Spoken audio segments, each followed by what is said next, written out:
भगवान की स्तुति कल्याण मंदिर स्तोत्र के द्वारा कर रहे हैं। और हमें कथानक याद है, राजा ने आचार्य पूर्णचंद्र देव से कहा कि आप जैन धर्म का कोई चमत्कार दिखाइए, नहीं तो आपको जैन धर्म परिवर्तन करना पड़ेगा। यद्यपि दिगंबर मुनि महाराज जीती जागती वीतरागता की साधना की मूर्ति होते हैं, उन्हें चमत्कार से रिद्धियों सिद्धियों से कोई प्रयोजन नहीं होता।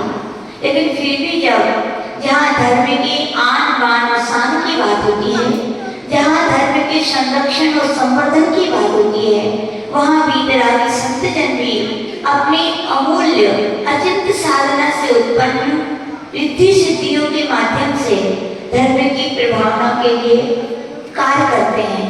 और आचार्य पूर्णचंद्र महाराज ने भी उस राजा के दरबार में, जहाँ की महाकाल का मंदिर था, शिवलिंग जहाँ रखा हुआ था, वहाँ पर आचार्य पूर्णचंद्र महाराज ने भगवान पारसनाथ की स्तुति करना प्रारंभ किया। और 11वें नंबर के छंद जैसे उन्होंने बोला, वो पिंडी में स्फोटन हुआ और उसमें से पारसनाथ भगवान क्या हुए थे, प्रकट हुए थे। ऐसे ये कल्याण मंदिर स्तोत्र की महान महिमा है। हम यहाँ पर 4 छंद के माध्यम से सीख चुके थे। आज यहाँ पर हम सभी 5वें छंद में हैं। आचार्य भगवान ने 4थे छंद में अपन ने देखा था कि आचार्य भगवान कह रहे थे कि भगवान आपकी स्तुति कैसे करूं, क्योंकि आपके गुण बहुत सारे हैं। फिर भी कहा गया था कि आपके गुण यद्यपि हमें मालूम भी चल जाए, याद भी हो जाए, लेकिन हम उनको गिन नहीं सकते। जिस प्रकार की रत्नाकर यानी समुद्र में बहुत सारे रत्न होते हैं, हमें ये ज्ञान तो हो सकता है कि रत्नाकर रत्नों से भरा है, लेकिन कोई कहे कि भैया इन्हें गिन के दिखा दो, तो क्या कोई गिनकर दिखा सकता है? तो यहाँ पर नहीं दिखा सकता है। आज भी इसी बात के लिए आचार्य पूर्णचंद्र महाराज अपनी विनय, कितनी विनय से भरे हुए हैं, यानी कि जिनके पास जितना कुछ होता है वे उतने ही क्या होते हैं, विनयशील होते हैं। तो आचार्य भगवान अपनी विनय लघुता यहाँ पर पुनः प्रकट कर रहे हैं कि भगवान मैं स्तुति नहीं कर सकता, फिर भी स्तुति करने का प्रयास कर रहा हूँ। तो अपन सभी मिलाएंगे। अभ्युद यू लिखा है, उसके बाद आधा दा लिखेंगे। क्या लिखेंगे? क्योंकि दिया आया है, दिया शब्द संयुक्त अक्षर है, आधे दा और या से मिलकर के बना होता है, इसलिए अभ्यु के बाद आधे दा का उच्चारण करेंगे। अभ्युद, क्या बोलेंगे? अभ्युद। आधे भा का उच्चारण भी आगे भी करेंगे और पीछे भी। अभ्युद, क्या बोलेंगे? अभ्युद। क्या बोलेंगे? जोर से उच्चारण करेंगे। अभ्युद। द्युतोष्मी, द्युतोष्मी, द्युतोष्मी, अभ्युद्युतोष्मी, तव नाथ जड़ा शयोपि। अभ्युद्युतोष्मी तव नाथ जड़ा शयोपि।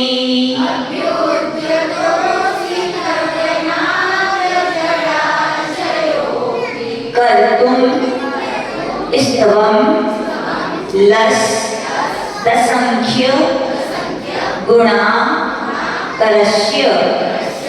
कर्तुं स्तवं लस दसंख्य गुणा करस्य।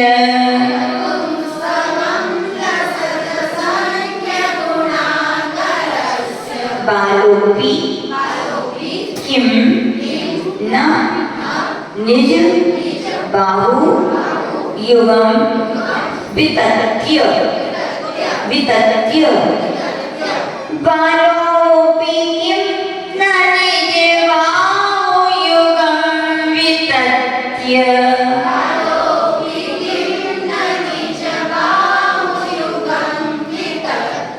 विस्तीर्णता, विस्तीर्णता कथयति स्वाधियांगु राशे विस्तीर्णतां कथयति स्वधियामुराशे।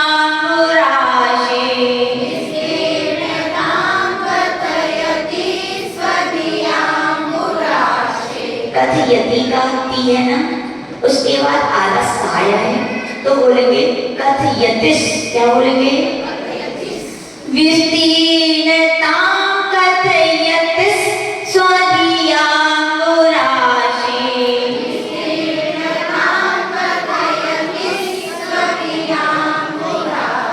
सभी लोग हाथ जोड़ेंगे। अभ्युद्यतोऽस्मि तव नाथ जलाशयोऽपि कर्तुस्तवं दशदशंख्य गुणाकरस्य बालोऽपि किं न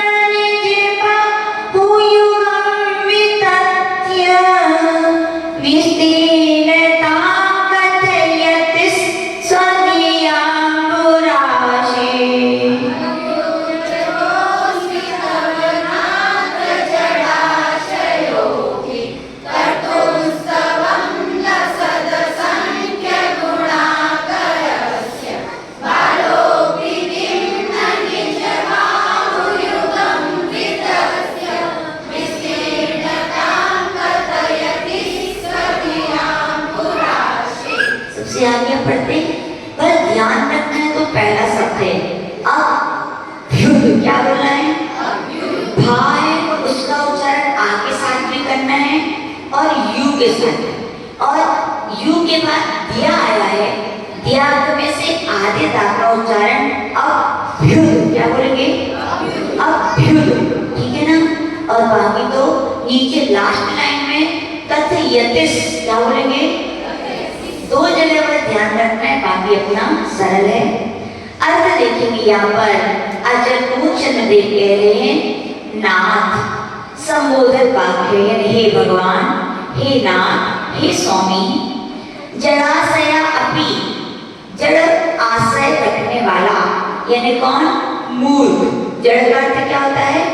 मूर्ख, जिसमें ज्ञान नहीं है, यानी जिसमें कम ज्ञान है, ऐसा जड़ बुद्धि वाला। आम यानी में, अपि यानी भी, लस दशंख्य गुणाकरस्य, यहाँ निकलेगा असंख्य। क्या निकलेगा? असंख्य गुणाकरस्य। हे भगवान, आपके असंख्य गुणों की आगरस्य। आगर का अर्थ होता है खानी। आगर का अर्थ क्या होता है? आगर यानी खान। अपन बोलते हैं रत्नाकर, दिवाकर, अर्थ क्या हुआ? दिवाकर, दिन की खान, रत्नों की खान।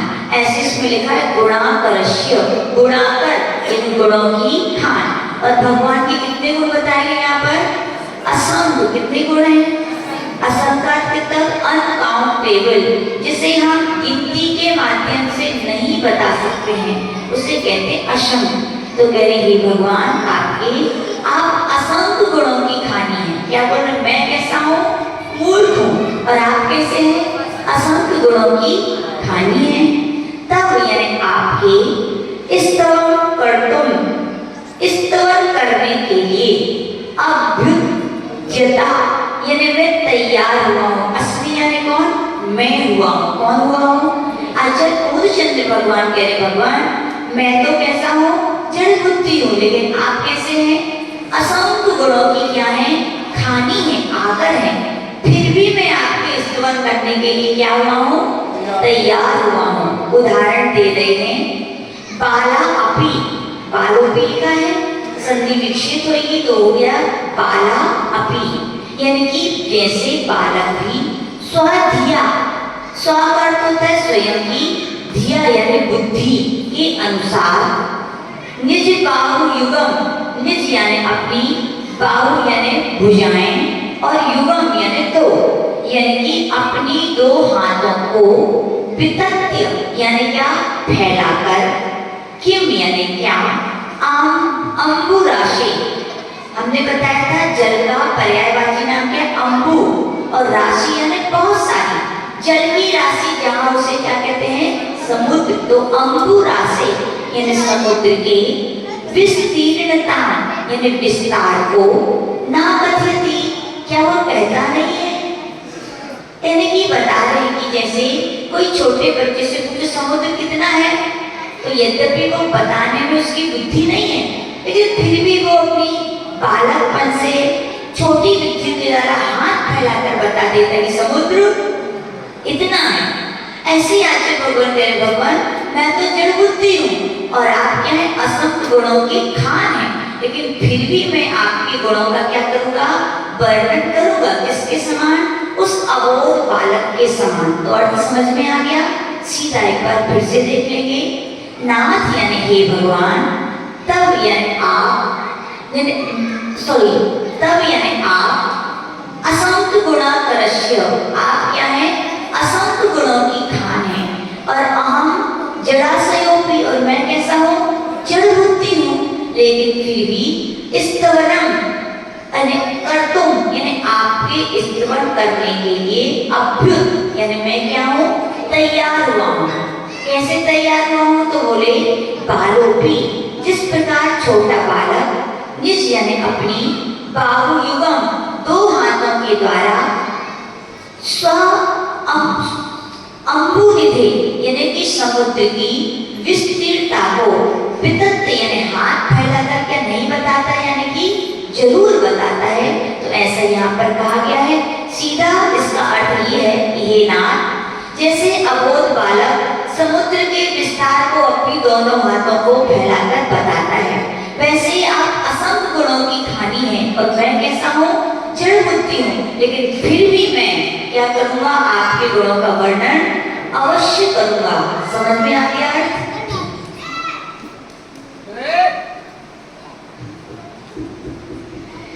काश प्रभु की गुण गाथा सब मिलकर गाओ रे, काश प्रभु की गुण गाथा सब मिलकर गाओ रे, काश प्रभु की गुण गाथा सब मिलकर गाओ रे, काश प्रभु की गुण गाथा सब मिलकर गाओ रे। प्रभुवर की भक्ति, ओहो प्रभुवर की भक्ति, पार लगाए रे, काश प्रभु की गुण गाथा सब मिलकर गाओ रे, काश प्रभु की गुण गाथा सब मिलकर गाओ रे। शोभित उत्तम गुणोनिधि, नाथ अग्र में जड़ बुद्धि, शोभित उत्तम गुणोनिधि, नाथ अग्र में जड़ बुद्धि, नाथ अग्र में जड़ बुद्धि, शोभित उत्तम गुणोनिधि, नाथ अग्र में जड़ बुद्धि,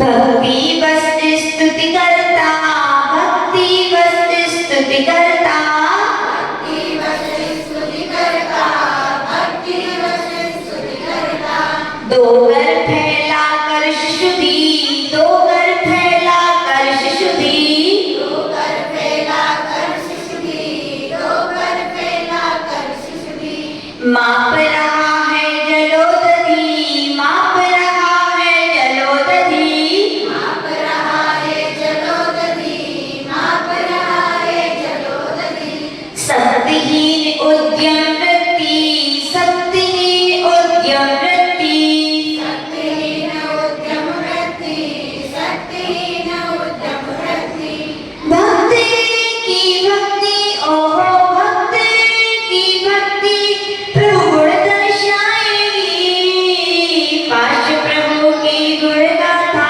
सब मिलकर गाओ रे, काश प्रभु की गुण गाथा सब मिलकर गाओ रे। तो यहाँ पर अपन ने 5वें नंबर का छंद सीखा। यहाँ पर आचार्य भगवान ने 5वें नंबर छंद की कहानी बताई है, उस प्रकार से है। कारंजा नगर में, महाराष्ट्र प्रांत में, बहुत सिद्धांत रत्न प्रतिमाओं के दर्शन के नाम से विख्यात है। कौन सा नगर? कारंजा। वहां पर एक भूषण दत्त नाम का ब्राह्मण रहता था। कौन रहता था?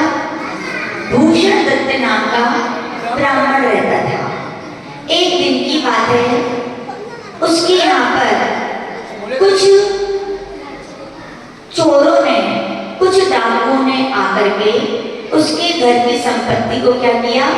लूट लिया। चोरों ने क्या लूट लिया? उसके घर में घुस करके उसकी संपत्ति को लूट लिया। दुखी हुआ कि खुश हुआ? दुखी हुआ, बहुत दुखी हुआ। गरीब आदमी वैसे बहुत मेहनत से कमाते हैं और कोई चुरा ले जाए तो उन्हें क्या होती? बहुत बड़ी पीड़ा होती। बहुत दुखी था। और इतने में क्या हुआ? कुछ ही दिन नहीं बीते थे कि कोई और व्यक्ति आके उसके यहाँ पर जो कुछ गायें थी, कौन थी? गाय थी, उनको भी वो हाँक करके ले गया। एक तो गरीबी और ऊपर से गीला आटा। तो अजय रोगन कह रहे हैं कि संसार इसी का नाम है। किसका नाम है? व्यक्ति का जब शुभ कर्म का उदय होता है तो सब कुछ सुविधाएं मिलती हैं, और जब पाप कर्म का उदय आता है तो हाथ में रखी हुई चीज, घर में रखी हुई चीज भी अपने आप चली जाती है। इसी का नाम है क्या? संसार। एक आपत्ति दूर नहीं हो पाती कि दूसरी आपत्ति खड़ी हो जाती है। तो वह जो ब्राह्मण था बहुत दुखी था। क्या था कि एक तो धन संपत्ति कोई चोर ले गया और ऊपर से जो कुछ गाय थी वो भी कोई ले गया। वो एक दिन बड़ा दुखी हुआ और क्या हुआ? उन गायों को जंगल में खोजने गया। कहाँ खोजने गया? जंगल में खोजने गया। खोजते खोजते खोजते गायें तो नहीं मिली, लेकिन वहां पर एक वृक्ष के नीचे बैठे हुए एक दिगंबर जैन मुनि महाराज मिल गए। कौन मिल गए? दिगंबर जैन मुनि बड़े दयालु होते हैं, करुणा की, दया की मूर्ति होते हैं। चाहे जैन हो, चाहे अजैन हो, चाहे गरीब हो, चाहे अमीर हो, चाहे बुद्धिमान हो, चाहे मूर्ख हो, सभी के लिए उनके हृदय में क्या होती है? दया और करुणा होती है। दिगंबर संत सूर्य की तरह, चंद्रमा की तरह, नदी की तरह होते हैं, जिन पर किसी एक विशेष का अधिकार, सबके लिए वो क्या करते हैं? अभयदान देते हैं। वह ब्राह्मण ही उन मुनि महाराज के पास गया और उन्हें प्रणाम किया और बोला, भगवान मैं बहुत गरीब हूँ, बहुत दुखी हूँ, और देखो मेरे कर्मों का उदय कैसा आया कि अभी कुछ ही दिन पहले हमारे यहाँ कोई चोर डाकू आकर के हमारे धन संपत्ति ले गए, और कुछ ही नहीं दिन बीते थे कि कुछ जो मेरी गायें थी वो भी कोई चुरा करके ले गया। तो मुनि महाराज तो क्या थे? दया करुणा के सागर होते हैं। चाहे जैन हो चाहे अजैन, सबके लिए आशीर्वाद देते हैं। तो महाराज ने उनसे कहा कि भैया तुम कल्याण मंत्र स्तोत्र जिसमें पार्श्वनाथ भगवान की आराधना की गई है, ऐसे उस स्तोत्र के 5वें नंबर का छंद है। कौन सा है? जो पढ़ने में सीखा है उसकी जो मंत्र है, रिद्धि मंत्र है, ओम ह्रीम अरहम नमो गोधन बुद्धि कराय अड़ंतो ही जिनानम। यह रिद्धि मंत्र है। और एक और मंत्र है ओम पद्मने नमः या ओम ह्रीम सुख विधायकाय श्री पार्श्वनाथ जिनाय नमः। ये मंत्र है। तुम इसका क्या करो? इन मंत्रों को तुम जाप करो। क्या करो? लेकिन कल बताया था कुछ भी करो, लेकिन क्या होनी चाहिए? क्या होनी चाहिए? श्रद्धा होनी चाहिए। श्रद्धा ना हो तो सब कुछ वैसे ही है जैसे 0 0 0 0, है ना? तो उन्होंने कहा श्रद्धा होगी तो क्या होते हैं? आपका काम अवश्य हो जाएगा। तो व्यक्ति था, कोई ऐरा गहरा व्यक्ति कहे तो एक अलग बात है, मुनि महाराज कहे तो एक उसको विशेष श्रद्धा थी मुनि महाराज पर कि जैनों के बाबा बहुत बड़े साधक होते, वो जो भी कहते सत्य कहते हैं। उस व्यक्ति ने क्या किया? श्रद्धा पूर्वक उस जाप का क्या किया? मंत्र का जाप किया। और क्या हुआ? कुछ ही दिन में चोर स्वयं आकर के, कौन आकर के? चोर जो धन संपदा ले गए थे वे स्वयं आकर के उसके घर में वो उसकी धन दौलत रख गए। और कुछ ही दिन बाद उसकी गायें भी अपने आप कहाँ गई? घर वापस आ गई। यानी कि कहने का तात्पर्य, जो श्रद्धा पूर्वक इस मंत्र की जाप करता है, खोई हुई चोरी की हुई वस्तु से शीघ्र प्राप्त हो जाती है। ऐसे हमारे संग में एक बार एक दीदी और एक भैया जी थे, उनका भी बहुत सारा पैसा गुम गया, कोई उठा करके ले गया। उन्होंने बहुत पूजा, दिन रात हो गया, लेकिन उन्हें उनके पैसे नहीं मिले। तो कुछ लोगों ने कहा भैया अपने गुरुदेव बैठे हैं, उनसे तो कहो एक बार। तो बोले अरे गुरुदेव से क्या बोलना, बोले मानते हैं गुरुदेव तुम्हारे लिए धन नहीं देंगे, लेकिन उपाय उसका बता सकते हैं। और पूज्य गुरुदेव के पास, उनका नाम चीकू भैया था, वो आए। उन्होंने कहा कि गुरुदेव बहुत सारा पैसा एक बैग में कमरे में रखा था, हम आहार देने गए थे, और जब आहार देकर के आए तो वहां पर पैसे नहीं थे। बहुत सोचा, सुबह से शाम हो गई लेकिन पैसे नहीं मिले। पूज्य गुरुदेव ने पता नहीं कौन सा ध्यान लगाया और बोले चिंता मत करो। क्या बोले? चिंता मत करो, तुम्हारे पैसे तुम्हारे लिए मिल जाएंगे। और गुरुदेव ने ऐसा कह दिया। और चीकू भैया जो थे वो पैसे उनके लिए किसी काम के लिए अर्जेंट चाहिए थे, तो उन्होंने कहा पैसे तो गुम गए, तो बैंक से जाके अपन को कुछ और पैसे निकालना चाहिए।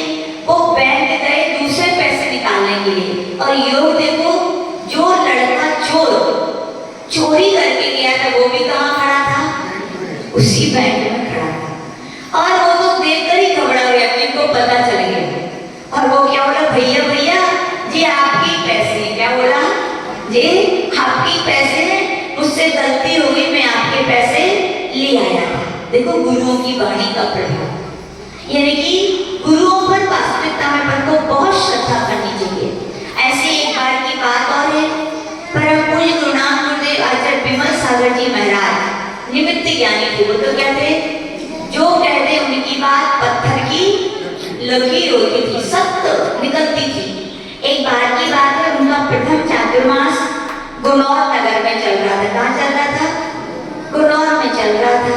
और पूज्य गुरुदेव मंदिर के बाहर प्रवचन करने के लिए वहां पर विराजमान थे।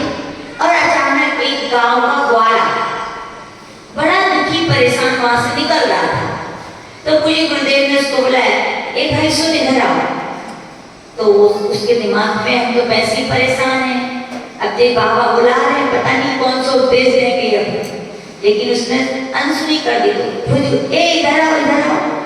अब गुरुदेव बुलाए तो आना पड़ा उसके लिए। और जैसे ही वो आया और बैठा, प्रणाम किया, और गुरुदेव बोले क्यों तुम्हारी भैंसें गुम गई है क्या? क्या बोले? क्यों तुम्हारी भैंसें गुम गई है? वो तो आश्चर्यचकित रह गया। अरे बोले ये बात तो मैंने अभी किसी से बताई नहीं कि मेरी भैंसें गुम गई हैं, ये तो मुझे ही मालूम है कि मेरी भैंसें गुम गई हैं।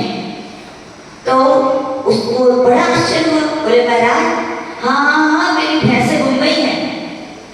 तो बोले आपको किसने बताया? बोले ये छोड़ो, बोले जाओ तुम अमुक जंगल में जाना, वहां पर एक तलैया है। बोले क्या है? तलैया समझते हो? जहाँ पे पानी भरा रहता है, थोड़ा सा गाय भैंसे जहाँ पर पानी पीते नहाते हैं, वहां जाना, वहां तुम्हें मिल जाएंगे। तो बोले अरे महाराज सुबह से शाम हो गई, वही वही हम ढूंढ रहे थे, नहीं मिली। तो महाराज ने कहा एक बार तो जाके देखो। बोले नहीं मिली महाराज, तक वही वही। बोले एक बार जाओ तो बोले। और वो गया तो क्या हुआ, उसकी भैंसे वहीं पर मिल गई। तो बड़ा खुश होके आए कि महाराज जब हम गए थे तो कुछ नहीं था, और आपने कहा तो भैंसे कहाँ से आई? तो बोले भैया जब तुम गए थे वे तुम्हारी भैंसे बहुत होशियार हैं, वे तुमसे लुका छिपी का खेल खेल रही थी। तुम बाहर देख रहे थे, वे तलैया में नहा रही थी, तो तुम्हें वे दिखी नहीं, और तुम जब दोबारा गए तो वे बाहर आ गई। तो यानी कि गुरुओं की पे निमित्त ज्ञानी थी आचार्य विमल सागर जी। उन्होंने क्या एक बार में बताया, उसकी क्या हुई, भैंसें मिल गई।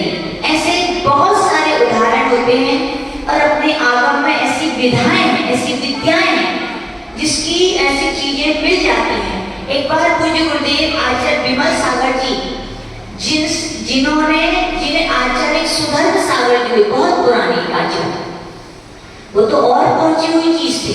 आचार्य जी बताते थे एक बार एक सेठ जी के यहाँ से बहुत सारा सामान चोरी हो गया। तो वे सुधर्म सागर आचार्य जी के पास पहुंचे। बोले महाराज इतना कमाया पैसा कोई चोर ले गया, अब कौन ले गया पता ही नहीं है। पता नहीं उस सुधर्म सागर जी कितना तंत्र मंत्र जानते थे। उन्होंने अपने नाखून पर कुछ एक औषधि सी लगाई और कहा देखो जैसे आपका सीसी कैमरा होता है ना, टीवी, यदि आपको कुछ गुम जाए तो आप उस टीवी में देखते हैं, एलईडी में, सीसी कैमरा के उसमें, कि उसमें तो आ ही गया होगा। पहले के समय तो चलते नहीं थे, तो बोलते ऐसे नाखून में बताया और बोले उस नाखून में ऐसे दिख रहा था टीवी होगा। पूरा एक चोर वो सामान लेके भाग रहा था, उनको उसके नाखून में दिख रहा था। यानी कि हमारे जैन धर्म पे अपन को बहुत श्रद्धा रखनी चाहिए।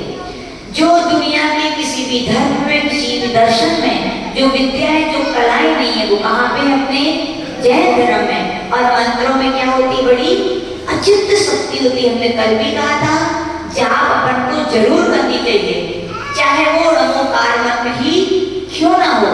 एक एक मंत्र में क्या होती? बहुत बड़ी शक्ति होती है। ये हमने भी आजमाया। पहले हम लोग की जब दीक्षा हुई ना नई नई, तो हम लोग भी सोचते थे ये जाप करना तो बूढ़ों का काम है। किसका काम है? बुढ़ापे का काम है। अभी तो पढ़ो लिखो आराम से, जाप मत नहीं करना। तो हम लोग जाप बहुत कम करते थे, जितनी प्राश्चित थी। तो आज किसी को पता चला, बोले क्यों जाप नहीं करते हो क्या? दुनिया जैसी पढ़ते लिखते हैं, जाप से क्या होता है? ताकि बोले नहीं, मंत्र में बहुत बड़ी अचिंत्य शक्ति होती है।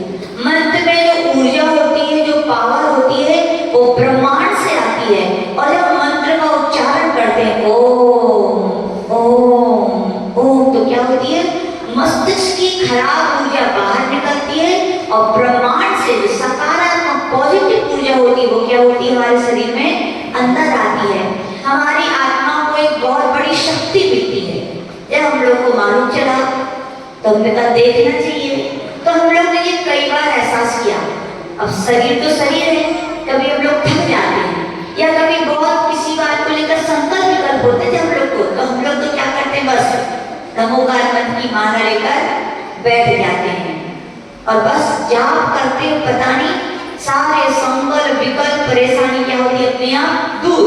और शक्ति नहीं भी होती तो ऐसे लगता है कि कहीं से वो शक्ति आ गई हो। लेकिन कैसे करनी पड़ती माला जाप? श्रद्धा से और एकाग्रता से। लोग बोलते माता जी जब भी माला फेरते हैं वैसे तो दुनिया भर की बातें याद नहीं आती, लेकिन उस समय सारी बातें याद आ जाती हैं, है ना? ऐसे ही ना? क्यों आती हैं? क्योंकि आपका उपयोग जाप पर कहाँ उपयोग होता है? आपके हाथ में तो माला होती है, मुख तो मंत्र बोलता है, लेकिन मन आपके वहीं घूमता रहता है। तो बता उपलब्धियां होंगी क्या? कभी नहीं हो सकती, 3 काल में नहीं हो सकती। कहने का तात्पर्य अपने यहाँ पर जो कल्याण मंत्र स्त्रोत में भी जैसे भक्तांबर स्त्रोत की महिमा होती है, वैसे कल्याण मंत्र स्त्रोत की भी अचिंत्य महिमा है। अपन श्रद्धा भक्ति से क्या करें? इसका मनन करें, पठन करें। और एक बार और ध्यान रखिए, ये तो सामान्य चोरी है। कौन सी चोरी है? अपन कभी सोचे हमें जैन धर्म मिला तो किस लिए मिला? बोलो, केवल रोटी कपड़ा और दुकान के लिए मिला क्या? यदि इसलिए मिला है तो फिर तो ये सब तो अजैन लोग भी करते हैं। हाँ? और यदि कोई कहीं खाने के लिए मिला है, बढ़िया बढ़िया खाओ, पुण्य से मिला है, तो भैया खाना तो पशु भी खाते हैं कि नहीं? कोई एक परिवार बनाने के लिए मिला है, तो पशु पक्षियों का भी परिवार होता है। तो फिर आप लोग में क्या विशेषता है? अपन में उनमें यही विशेषता है। ध्यान रखना, जैन धर्म हमें मिला है तो अपने आत्म कल्याण के लिए मिला है। किसके लिए मिला है? किसके लिए मिला है? क्योंकि अन्य धर्मों में सब बातें कही, लेकिन आत्मा की बातें केवल कही है तो कहाँ पर कही? केवल एक जैन धर्म में कही है। तो अपन को जैन धर्म मिला है, किसकी मिला है? अपने आत्म कल्याण की। कभी सोचना चाहिए, बाहर का कोई थोड़ा धन दौलत चुरा के ले जाता है तो अपन कितने दुखी हो जाते हैं। और कभी सोचा हमारी आत्मा में भी तो अनंत गुण की संपत्ति है कि नहीं? जिन गुण संपत्ति वृत्तियां करते हैं ना, जिनेन्द्र भगवान की जैसे गुण रूपी संपत्ति है भैया, वैसी संपत्ति किसके पास है? हमारे पास भी है। बस अंतर कितना है मालूम? उतने ही अंतर है। मान लो आपके मुगाड़ा नगर के 2 बच्चे हैं, स्कूल जाते हैं, तो आप लोग मम्मी लोग क्या करती हैं? क्या करती है? टिफिन देती है ना। तो मान लीजिए मुगाड़ा के 2 बच्चे थे, दोनों स्कूल जा रहे थे और दोनों की मम्मी ने अपने अपने डब्बे दे दिए, ठीक है ना? और स्कूल समय आया तो एक बच्चा तो अपना टिफिन खोलकर क्रिंजल खाने लगी, टिफिन अपना खोल करके। हाँ, अब इतने में क्या हुआ, तनीषा आ गई और वो मुंह देख रही थी। इसका मुंह देख रही थी क्रिंजल का। क्रिंजल तो बड़े मजे से अपना भोजन स्वाद ले लेके खा रही है और तनीषा क्या कर रही थी, उसको देख देख के बड़ी दुखी हो रही थी। अरे ये खा रही है तो क्रिंजल तुमने क्या कहा, बताओ क्या कहा? कि बोले क्या तुम मुझे देख करके जी तो अपना खराब कर रहे हो मन, तुम्हारी मम्मी ने भी तो तुम्हारे लिए डिब्बा दिया है, जैसे मैं अपना डिब्बा खोल के खा रही हूँ तुम भी अपना डिब्बा खोलो और खाओ और खुश हो जाओ। यही कहा ना। ऐसे याद रखना, हम रोज भगवान के दर्शन करते हैं और भगवान मुस्कुराते हैं कि नहीं आपको देख के? पूजा कभी पूजा भी नहीं, पीड़ा की कभी पूछना भगवान से। ऋषभ जी कभी पूछा?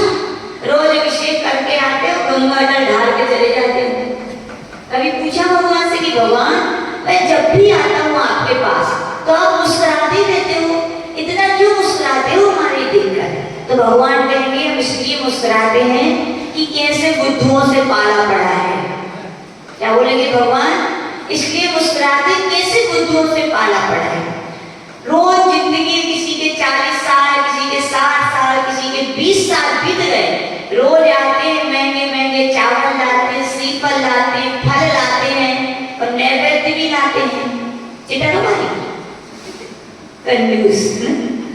जो खाते हो वो चढ़ाना भी सीखो, याद रखना। खाओ भले नहीं लेकिन चढ़ाओ अच्छा। बढ़िया बढ़िया नैवेद्य लाते भगवान, लेकिन आप जैसे हम मुस्कुरा नहीं पाते है कि नहीं? बल्कि आपके चरणों में आके तो मुझे मुस्कुराना चाहिए। और जैसे आप सुबह मुस्कुराते हो, शाम को मुस्कुराते हो, शाम को मुझे भी हर पल मुस्कुराना चाहिए, खुश होना चाहिए, लेकिन मुझे वो प्रसन्नता नहीं मिलती। क्या कारण है? तो भगवान कहेंगे भैया यही कारण है कि तुमने हमसे पूछा ही नहीं कि भगवान आप इतना क्यों मुस्कुराते हो। तो भगवान कहेंगे हम इसलिए मुस्कुराते हैं कि जैसा डब्बा मेरे पास है वैसा डब्बा तुम्हारे पास भी है कि नहीं ऋषभ जी? जैसा आत्मा भगवान की है वैसी आत्मा आपकी है। जैसी उनकी आत्मा में गुण भरे हुए वैसी आपकी आत्मा में गुण भरे हुए हैं। बस अंतर इतना है भगवान ने अपना डब्बा खोल लिया है, वे अनंत गुणों को उन्होंने प्रकट कर लिया है, इसलिए वो आनंद में खुश हैं। और अपन रोज आते हैं, रोज चढ़ाते हैं उधर चंदन, लेकिन मुस्कुरा नहीं पाते, प्रसन्न नहीं हो पाते। क्यों नहीं हो पाते? क्योंकि हमने अपने डब्बा खोले नहीं है। भगवान यही तो कहते भैया हमारे रोज रोज आने से आपका कल्याण होने वाला नहीं है। जैसे मैंने अपना डब्बा खोला और अपने आत्मा के गुणों को प्रकट किया, वैसे आप भी क्या करो, अपने डब्बे को खोलो भैया। आपकी आत्मा में भी वही अनंत सुख है, अनंत ज्ञान है, अनंत वैभव है। अंतर आपको क्या करना है, केवल इसको खोलना है। तो आचार्य महाराज कह रहे कि भैया चोर, कौन से चोर? कर्म रूपी चोर भी तो आपके आत्मा के गुणों को चुरा के ले गए कि नहीं ले गए? हाँ, उन्हें हम प्रकट नहीं कर पा रहे हैं। हमारी जो गाय है, हमारी जो गुण है, उनके लिए भी कर्म चुरा करके ले गए हैं, हमें पुरुषार्थ किया गया। तो आचार्य भगवान कह रहे हैं कि जैसे उस ब्राह्मण की गाय गुम गई थी तो उसने क्या किया, श्रद्धा भक्ति से गुरु ने जाप बताया तो किया, तो उसे अपना संपत्ति मिल गई। वैसे आचार्य भगवान कह रहे हैं भव्य आत्माओं, आपका भी जो आत्मा का गुण रूपी वैभव है, जिसे कर्म रूपी चोर हर के ले गए हैं, आपके लिए भी जिन्हें भगवान उनकी वाणी माँ जिनवाणी और उनके मार्ग पर चलने वाले निर्गंत गुरु भी आपके लिए उपाय बता रहे हैं। क्या उपाय बता रहे हैं कि इस प्रकार से आप अपने आत्मा रूपी गुण रूपी संपत्ति को क्या है वापिस पा सकते हो। उसके पाने का उपाय क्या है? सम्यक दर्शन ज्ञान चारित्राणी मोक्ष मार्ग। सम्यक दर्शन, सम्यक ज्ञान, सम्यक चारित्र की एकता क्या कहलाती है? मोक्ष मार्ग। यदि आपको अपनी आत्मा के गुणों को वापिस चाहिए, आप भी मोक्ष मार्ग पर चलो श्रद्धा के साथ। कैसे चलना पड़ेगा? श्रद्धा और ज्ञान भी करना पड़ेगा और चलना पड़ेगा कि नहीं। कोई सोचे शिखर जी जाना है, बस पता कर लो शिखर जी इतने किलोमीटर दूर है और बस अपने घर बैठे रहो तो पता चल जाएगा क्या? नहीं पहुंच पाओगे ना वहां पर आप। ऐसे अगर कितना भी मालूम चल जाए कि मोक्ष मार्ग सम्यक दर्शन, सम्यक ज्ञान, सम्यक चारित्र की एकता का नाम है, लेकिन आप दीक्षा नहीं लो तो क्या पहुंच जाओगे क्या मोक्ष? नहीं पहुंच पाएंगे। तो आज लोग यही कह रहे भैया श्रद्धा बनाए रखें कि हमारे आत्मा का कल्याण होगा। तो किससे होगा? सम्यक दर्शन से, सम्यक ज्ञान से, सम्यक चारित्र से। जब मोक्ष मार्ग पर चलेंगे, साधना करेंगे तो हमारी आत्मा का क्या होगा? कल्याण होगा। जय बोले परम पूज्य गणाचार्य गुरुदेव श्री विराट सागर जी महाराज की।